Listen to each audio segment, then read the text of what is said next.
So imagine it's your 82nd birthday and you're Robert De Niro. You've got decades of Oscars, iconic roles, industry respect, and suddenly you get a mysterious gift basket in the mail. It's got overpriced wine, luxury trinkets, and a little tag that screams HRH like it's a royal decree. You probably raise an eyebrow, maybe laugh a little, because yes, that's exactly what happened. Meghan Markle, former actress, Duchess by marriage, and now full-time brand builder, thought she was pulling off a slick Hollywood move. Instead, she got roasted. See, Meghan sent this HRH-labeled gift basket to De Niro, likely expecting him to gush over it, maybe post a thank you, maybe boost her brand just a little. But Robert De Niro's not that guy. He's not some influencer hungry for freebies. He's a blunt, old-school zero-S legend. And the moment he saw what was inside, $90 homemade wine, $120 artisanal items, he reportedly dismissed it outright. Not just dismissed it, but torched the entire stunt by basically saying, "I don't need this, I don't even want this." That wasn't just a rejection. That was a kill shot. But let's back up. Meghan Markle has been walking a very fine line since stepping back from royal duties. She says she left the palace life to carve her own path, to be independent. But she hasn't really let go of the one thing that gave her global attention, the royal branding. That HRH tag is technically something she's not even supposed to use anymore. Yet she keeps clinging to it like it's her last lifeline to relevance. And this basket, it was soaked in it. It wasn't a sweet gesture. It was a loaded PR stunt dressed up in ribbon. To Hollywood insiders, it reeked. It didn't say happy birthday. It screamed, "Please let me back in." That's where everything went south, because in Hollywood, image is currency. Meghan thought aligning herself with De Niro, a universally respected actor, would signal that she was still connected, still admired, still in. What she didn't count on was that De Niro doesn't play palace games. Instead of quietly ignoring it, he rejected it in a way that got around fast. Hollywood, fast. Industry whispers fast. And that's when the mean machine turned on. What Meghan hoped would be a soft relaunch of her brand turned into a running joke. People started calling it a bribe in a basket. Even her own homemade wine got dragged. Social media had a field day mocking the idea that someone who insists she left royalty behind is still slapping HRH on luxury items like it's a discount code. The basket didn't just flop, it exposed her. It exposed the disconnect between how Meghan sees herself and how the industry actually sees her now. Because the truth is, her Hollywood dream hasn't exactly been working out. Spotify pulled the plug, Netflix reportedly scaled down their deal, the Oprah circle rumored to be drifting. Even her birthday this year barely got public attention with only a legal rep bothering to post anything. That's a brutal fall from the glitzy beginning she imagined when she and Harry stepped away from royal life. This basket then wasn't just about Robert De Niro. It was about everything Meghan's been trying to claw back. Attention, validation, and a place at the table. But the moment he sent it back, the illusion cracked. Because when the most respected voices in the room start laughing instead of applauding, there's nowhere left to hide. And Meghan, she was left holding an empty basket. Robert De Niro's quiet but brutal rejection did more than just embarrass Meghan.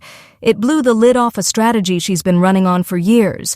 Her whole brand has been propped up by a careful cocktail of prestige, proximity, and press manipulation. It's never really been about substance. It's about looking like she belongs, sounding like she matters, and moving in circles that validate her. And for a while it worked. She had Oprah, she had Netflix, she had Spotify. But coin flipped. Spotify straight up said her show wasn't sustainable. Netflix's promised empire shrunk into scattered, underwhelming projects. Her children's content, cooking shows, lifestyle ideas, none of them grabbed attention. It was all smoke, no fire. And here's where the strategy really starts to fall apart. Because in the absence of solid wins, Meghan leaned harder into the illusion. She doubled down on the HRH branding. She put more polish on the packaging.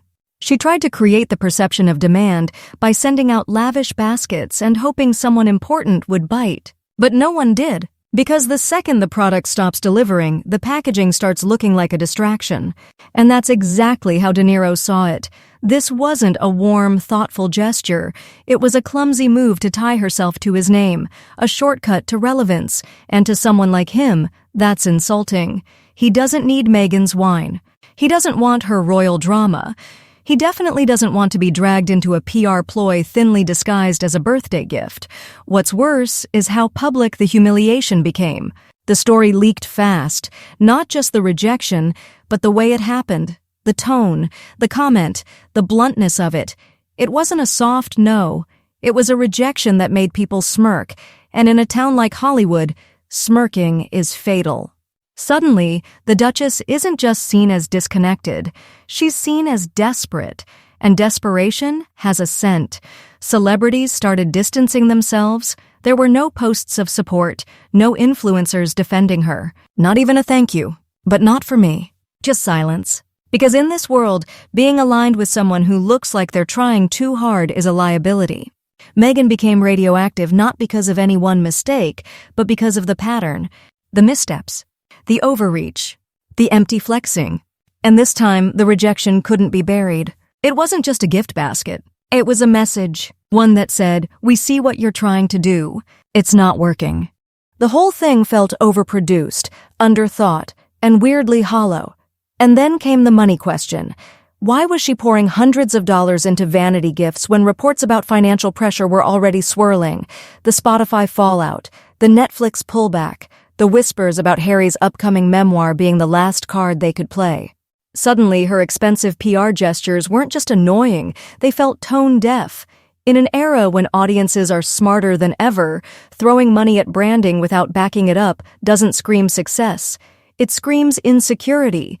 And Robert De Niro, he became the unofficial voice of what many in Hollywood were already thinking. Not because he gave a speech or posted a rant, but because he did what most people wouldn't dare. He said no. Not politely, not vaguely, just flat out no. And that one gesture did more to expose Meghan's struggling image than any tabloid ever could. The domino effect has already started. Projects have stalled. Old allies are stepping back. Some A-listers are reportedly making sure not to be photographed with her at events. Even those who once championed her narrative are going quiet, because now associating with Meghan doesn't feel bold, it feels risky. The harsh truth is, her royal connection was the engine that powered everything, but that engine's running on fumes. And the harder she tries to revive it through baskets, branding, or borrowed prestige, the more it highlights just how far she's drifted from where she started. This isn't a woman being pushed out. This is a woman overplaying her hand in a room full of people who already folded. Robert De Niro didn't just turn down a birthday gift. He delivered a reality check, one that echoed through every corridor of Hollywood. One that said no amount of wine or handwritten tags can buy your way back in. And now, Meghan stands at the edge of an industry that no longer sees her as an asset, but as a cautionary tale.